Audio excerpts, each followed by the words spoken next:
ఆవిర్భావ సభ జరుగుతున్నప్పుడు ఆవిర్భావ సభ కాదు దాన్ని 2008లో పార్టీని స్థాపించి ఇక్కడ తిరుపతి గ్రౌండ్స్లో పెట్టినప్పుడు వావిలాల్ గ్రౌండ్స్ నేను ఎక్కడ లేను. అంటే నేను ఇది ఎందుకు చెప్తున్నాను కొంచెం నేను ఎందుకు చెప్తున్నానంటే నేను గుర్తింపుకి పని నేను నోచుకోలేదు. ఎప్పుడు నేను జనం కోసం పనిచేయడానికి ఉన్నాను. నాకు పొజిషన్ వస్తా గుర్తింపు వస్తా నేను ఎప్పుడు నా ఆలోచన ఎప్పుడు ఉండదు.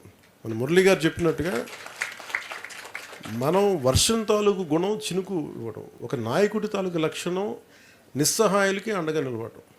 నా ఉద్దేశం అదే. దానివల్ల పదవి అనేది అది ఒక అలంకారం కాదు, బాధ్యత అది. సో ఈరోజు మనకి ఒక పంచాయతీరాజ్ వచ్చింది. కొంచెం నేను చేసింది చాలా క్లియర్ కట్గా చెప్పాను పేషీలో ఉన్న అధికారులందరికీ. అదృష్టవశాత్తు పేషీలో ఉన్న అధికారులు కూడా సమాజానికి ఏదైనా చేద్దామని తపన ఉన్నాను. అందరూ వాళ్ళు ఏదో చేద్దామని చెప్పి వాళ్ళు కూర్చోబెట్టి సరే ఈ పనులు చేయొచ్చు, ఇట్లా చేయొచ్చు, ఇలా 10,000 మందికి మన ప్రమోషన్స్ రాకుండా ఉండిపోయినాయి. లేదంటే ఇలాంటి మినీ కలెక్టరేట్స్ ఉంటే ప్రజలు ఇందాక మురళి గారు చెప్పినట్టు 60,000 మంది, ఒక 70,000 మంది ఒక డిస్ట్రిక్ట్ కలెక్టరేట్కి ఎలా వెళ్తారు? దాని ప్రతి డివిజన్లో ఉండాలి. అదైనా ఒక ఆర్టికల్కి చాలామంది 10 మంది వచ్చారు నా దగ్గరికి. ఎంపీడీఓలు వచ్చి మాకు మద్దతు తెలిపారని నేను చెప్తా ఉంటే అలాంటిది నిజంగా జరిగినప్పుడు ఎంత ఆనందం ఉంటుందో మీరు ఊహించుకోగలరు. అంటే ఇవన్నీ ఎందుకు చేయగలుగుతున్నామంటే మనం బాధ్యతగా ఉంటే ఏదన్నా సరే మనం చేసిన దానికి ప్రతిఫలం ఉంటుంది. పదవే దాన్ని పరమావధిగా మనం భావిస్తే మటుకు ఇవన్నీ రావు. సో నేను మిమ్మల్ని కోరుకుంటుంది recognition is only by hard work. ఈరోజు మనల్ని ఇక్కడ నిలబెట్టారు ప్రజలు అంటే నేను ఒకటి అనుకున్నాను, ప్రజలు మనకు ఎందుకు ఓటు వేయాలంటే నువ్వు కష్టపడి పని చేయి. ఒక చిన్నపాటి ఉద్యోగం కావాలంటే మనకి ఇంత చదువుకోవాలి, ఇంత ఒక ఉత్తీర్ణత పరీక్ష ఉంటుంది. అలాగే ఇన్ని కోట్ల మందికి సంబంధించిన జీవితాన్ని ఒక రాజకీయ నాయకుడిగా ఇంతమంది ప్రజా సమూహం ఒప్పుకోవాలంటే నువ్వు క్షేత్రంలో పని చేయకుండా నిలబడకుండా ప్రజలు ఎలా తీర్పిస్తారు? ప్రజలు నేను ఎలాగ అందలం ఎక్కిస్తారు? అందలం ఎక్కడం మనకి బాధ్యత తప్ప అది మనకి అలంకారం కాదు. అందుకని మిమ్మల్ని కూడా నేను వేడుకుంటుందని చాలా పదే నేను ఏం చెప్తానంటే 15 సంవత్సరాలు ఉండాలి ఎందుకు కోరుకుంటానంటే కూటమి ప్రభుత్వాన్ని. ఈ రాష్ట్రానికి అంత స్టెబిలిటీ అవసరం, అంత సుస్థిరత అవసరం. జగన్మోహన్ గారు కూడా అది చెప్తా ఉన్నారు. ఇది మీరు జైలుకి వెళ్ళగానే నేను బెంగళూరు నుంచి మెసేజ్ ఇచ్చానని చెప్పడానికి ఏంటంటే ఇది చాలా తప్పన పడుతున్నాం అందరం. రాష్ట్ర విభజన తగ్గినప్పటి నుంచి మీరే చూడండి, అడ్డగోలుగా శేషాచలం అడవులు నేను నరికేస్తుంటే ఇప్పటికి మనకి దొరికిన సంపద చాలా 10% దొరికింది. అది 1,000 కోట్లు ఉంది. ఈ 20 సంవత్సరాలు 15 సంవత్సరాల్లో ఎన్ని 1,000 కోట్లు వెళ్ళిపోయిందో మనకు తెలియదు. అలా ఎక్కడికక్కడ దీన్ని మనం కరెక్షన్ చేసుకోకుండా వెళ్ళిపోతే నెక్స్ట్ జనరేషన్కి మనం ఏమిస్తాం? సో మనందరి మీద సమిష్టి బాధ్యత. అది ముఖ్యంగా మీరు నన్ను నమ్మి వచ్చారు మీరందరూ. అంటే ఈ వ్యక్తి ఒక భావాన్ని మోస్తున్నాడని. ఆ భావం తాలూకు లక్ష్యం నాకు ఏంటంటే నాకు ప్రజల్ని వారికి బలం ఇవ్వడం తప్ప, వారికి అండగా నిలబడటం తప్ప నాకు వేరే ఆలోచన లేదు నాకు. ఎందుకంటే 2008 నుంచి నేను ఉన్నాను. గుర్తింపు కోరుకోలేదు, మెంబర్షిప్ కోరుకోలేదు, ఏది కోరుకోలేదు, ఒక పదవి కానీ. కానీ నాకున్నది ఏంటంటే అసలు ధైర్యం సమాజంలో కోల్పోతే మటుకు చాలా డేంజరస్. 5-6 మంది రౌడీలు వచ్చేసి సమాజాన్ని భయపెట్టేస్తాం. నువ్వు నా నియోజకవర్గంలో సాక్షాత్తు ఒక 3 సార్లు ముఖ్యమంత్రిగా చేసినప్పుడు చంద్రబాబు నాయుడు గారు ఒక నియోజకవర్గానికి నువ్వు రాలేవు, అడుగు పెట్టలేవు అంటే అది ఏమనుకోవాలి? అది ఎందుకంటే అది ఒక చంద్రబాబు గారికి జరిగినట్టు కాదు. ప్రతి ఒక్కరు రేపు పొద్దున పంచాయతీలో ఉండి ఇంకో వ్యక్తికి జరగచ్చు. నువ్వు పోటీ చేయలేవు పంచాయతీలో కదా, అది జరుగుతుంది. పంచాయతీల్లో పోటీ చేయడానికి భయపడ్డారు పోయినసారి. అందుకని జనసేన తాలూకు ముఖ్య లక్షణం ఏంటంటే కోల్పోతున్న ధైర్యాన్ని నింపడం. దానికి మీరందరూ లేకపోతే మటుకు నేనొక్కని ఎంత ధైర్యవంతునైనా సరే మీలో ఆ లక్షణం లేకపోతే మనం ఈ రోజున ఈ స్థితిలో ఉండేవాళ్ళం. అందుకని ముఖ్యంగా మీ అందరికీ పేరున ధన్యవాదాలు తెలుపుకున్నాను.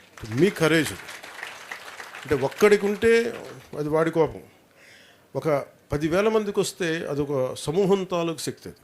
సో అలాంటి సమూహాన్ని మనం ప్రతి ఊర్లో పెట్టుకుంటూ వెళ్తే ఈ రోజున కూటమి ప్రభుత్వం ఇంత బలంగా చేయగలుగుతుంది.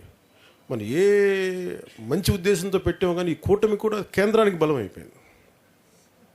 ఇంకెవ్వరి మీద ఆధారపడకుండా కూర్చోబెట్టి ఆంధ్రప్రదేశ్ నుంచి వచ్చే 21 మంది ఈ సభ్యులు ఎన్డీఏ ప్రభుత్వం ప్రధానమంత్రి గారి నేతృత్వంలో నడుస్తున్న ఎన్డీఏ ప్రభుత్వానికి అది చాలా బలం అయిపోయింది.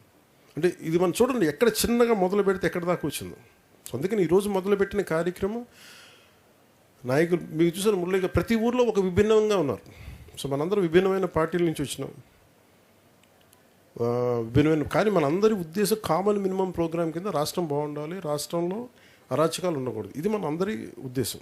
సో దీంట్లో ఒక్కోసారి మన మధ్య మాట ఇచ్చి ఒక పార్టీలో ఉన్న నాయకులకే మనకి పడదు. ఒక్కోసారి నన్ను కూడా తిడుతూ ఉంటారు ఒక్కోసారి. అలాంటిది 3 పార్టీలు కలిసినాయి అంటే చిన్న ఉంటాయి కదా డిఫరెన్స్. దీని ఏంటంటే కూర్చోబెట్టి, ఇప్పుడు ఒక ఊర్లో మురళి గారు లాంటి వాళ్ళు ఉంటారు, కొంచెం సామరస్యపూర్వకంగా కూర్చోబెట్టి మాట్లాడాలి మనుషులతోటి. ఏ గొడవ అయినా సరే, చైనా ఇండియా మధ్య ఈ సరిహద్దు గొడవలని 18 సార్లు, అవసరమైతే 20 రౌండ్లు కూర్చుంటారు స్పీచ్. సో మనం అందరం కూడా మినీ యుద్ధాలే చేయాలి, తప్పదు కదా. యుద్ధాలు అంటే కొట్టుకోవడాలు తిట్టుకోవడాలు కాదు, కానీ మనకి మాట డిస్కషన్ పెట్టాలి, డిబేట్ పెట్టాలి, ఒకసారి మాట్లాడాలి, బలాబలాలు చూసుకోవాలి. దాని ప్రకారం స్థానికంగా మన ఇంతమందికి పదవులు ఇవ్వగలిగాం మనందరం.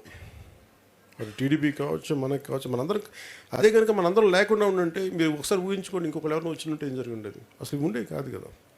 సో అందుకని మీ అందరికి కూడా నేను మీకు అండగా ఉంటాను. అందుకని ప్రత్యేకించి ఏం చెప్పాను, ప్రతిసారి కలుస్తున్నప్పుడు మనం మాట్లాడుతున్నాం, ఆడవాడికి వెళ్ళిపోతున్నాం, కానీ ఈసారి కూర్చోబెట్టి ఒక్కొక్కరితో కూర్చొని మాట్లాడదాం. నాకు మనస్ఫూర్తిగా చెప్తాను, నాకు నేను కూడా ఇది జనసేన పార్టీ పరంగా చెప్తున్నాను సార్, ఇది జస్ట్ నాట్ ఫర్ కూటమి, పార్టీ పరంగా ఒక మాట మాట్లాడతాను. కొన్ని నియోజకవర్గాల్లో ఏముందంటే కూర్చోబెట్టి, అంటే నేను స్ట్రక్చర్ చేసినప్పుడు నాకున్న 2008 అనుభవం వల్ల జనసేన పార్టీకి సంబంధించి ప్రత్యేకంగా అందరూ విపరీతమైన పాలనా అనుభవం లేని వాళ్ళు, రాజకీయ అనుభవం లేని, కానీ సమాజం తాలూకు పనిచేయాలన్న ఒక పిచ్చి పట్టుదల ఉన్న వాళ్ళందరూ, వాళ్ళకి మామూలు ఏమంటుందండి పట్టుదల కాదు. సో నేను వాళ్ళెవరు ఏంటంటే ఒక నాయకుడి కింద పెడితే 5 మంది కొట్టేసుకుంటున్నారు, నువ్వు కాదు అని చెప్పి. సో నేనేం చేశానంటే, నిన్న లాస్ట్ ఫ్యూ మంత్స్గా నేను వర్క్ చేస్తా. నేను అప్పుడు యూత్ వింగ్లో ఒకటి చేశాను. నాకేం డైరెక్ట్ అందరూ నాతో కనెక్ట్ అయినవాళ్ళు. ఒక నాయకుడి దగ్గర ఉండి వాళ్ళు మనకు పార్టీ కనెక్ట్ అయితే వేరు, కానీ డైరెక్ట్ అందరూ నాతో కనెక్ట్ అయిపోవడం వల్ల నువ్వెంత పవన్ కళ్యాణ్ తెలుసు, మాకు అంత తెలుసు, నువ్వు కూర్చొని మాట వినాల్సిన అవసరం, ఇంతే కదా సమస్య. అంతేనమ్మా, అంతే కదా బాగా చెప్తారు కదా. సో నాకేం అర్థం, అందుకని కనీసం పార్టీ కోసం పనిచేసిన వాళ్ళని ఒక అంటే కమిటీగా పెడితే కమిటీ నిర్ణయం తీసుకుంటాం. ఆ కమిటీని ఒక్కోసారి మనం ఒక వ్యక్తి, ఒకసారి ఈ ఏమంటుందని ఈ ఎలక్షన్ కమిషన్ వీటి కోసం ఒకసారి ప్రత్యేకంగా మీరందరూ కూర్చొని ఒక వ్యక్తిని ముందు పెడితే, సో నాకేముందంటే పార్టీ పరంగా ముఖ్యంగా మనకి చిత్తూరులో కానీ ఇక్కడ కానీ మిగతా జిల్లాలు అన్నింటిలో కూడా నేను కమిటీనే ఫామ్ చేద్దాం అనుకున్నాను ప్రతి చోట్ల.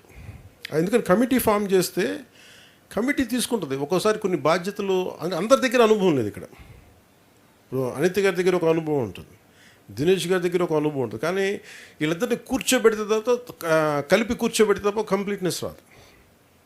ఇది భవిష్యత్తులో మనం ఇలా చేసిన తర్వాత ప్రతి 2 ఇయర్స్కి ఒకసారి ఎవాల్యుయేట్ చేసి ఎంత ఎవాల్వ్ అయ్యారు దాన్ని బట్టి మళ్ళీ అగైన్ వీళ్ళు రీస్ట్రక్చర్. అందుకని నేను మీకు ఏం చెప్తున్నా అంటే, మీకు భవిష్యత్తులో నేనే కూర్చొని సెంట్రల్ ఆఫీస్లో నేనే మానిటర్ చేయిస్తాను మన కూర్చోబెట్టి. ఎందుకంటే నాకు మీరు చేయాల్సింది, మనం గొడవ పట్టడానికి అయితే మనం రాలేదు అధికారంలోకి. మనం బలహీన పడకుండా కూటమి ప్రభుత్వానికి బలం అవ్వాలి. అందుకని దాన్ని దృష్టిలో పెట్టుకుని మనందరం ముందుకెళ్దాం తెలియజేసుకుంటూ, ఇక్కడికి ఇచ్చేసిన మీ అందరికీ ప్రతి ఒక్కరికి పేరు ధన్యవాదాలు తెలుసుకుని జై హింద్.